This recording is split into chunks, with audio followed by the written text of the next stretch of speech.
вам запрещаю снимать меня и выкладывать в сети интернет. Вы не хотите дать комментарий?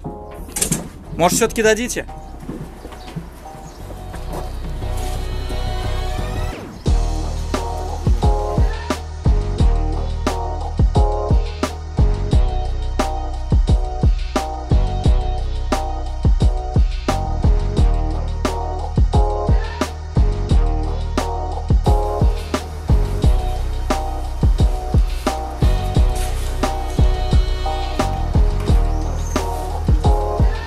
Ну, у нас, понимаешь, даже за смерть человека там 500 тысяч, там, ну, от 500 там, до миллиона. И не знаю, как в суде все это может повернуться.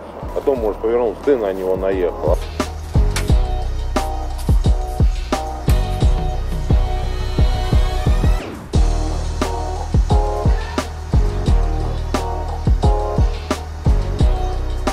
Был допрошен Олег Викулов, который дал показания по существу дела и выступил о том, что участвовал в разрешении конфликта между потерпевшим и подсудимым как пенсионер МВД, то есть не как должностное лицо.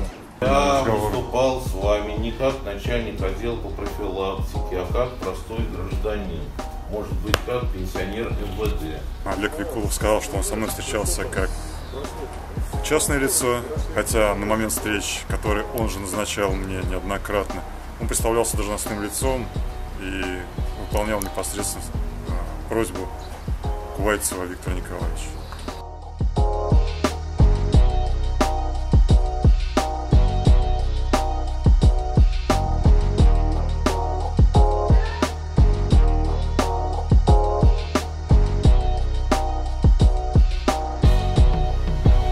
Также потерпевшим Викулову был задан вопрос, в какое время, служебное или неслужебное, вы разрешали произошедший конфликт. Он пояснил о том, что он это делал в дневное личное время, и у него есть время на то, чтобы сделать перекур. Видимо, в это время он этим и занимался. Я покурить смогу выйти. Мне никто не запрещает выйти на перерыв. Чем отличался Викулов сегодняшний от Викулова Октябрьского, который 3 раза говорил с вами в автомобиле? Какие кардинальные отличия были?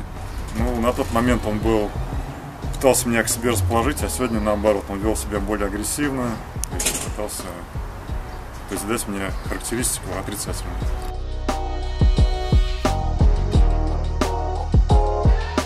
Он пояснил, что действовал как знакомый семьи. Когда потерпевший задал вопрос, можете ли вы охарактеризовать подсудимого как друг семьи, он отказался это делать. Но при этом пояснил о том, что ему известно, о том, что подсудимый ранее совершал правонарушение.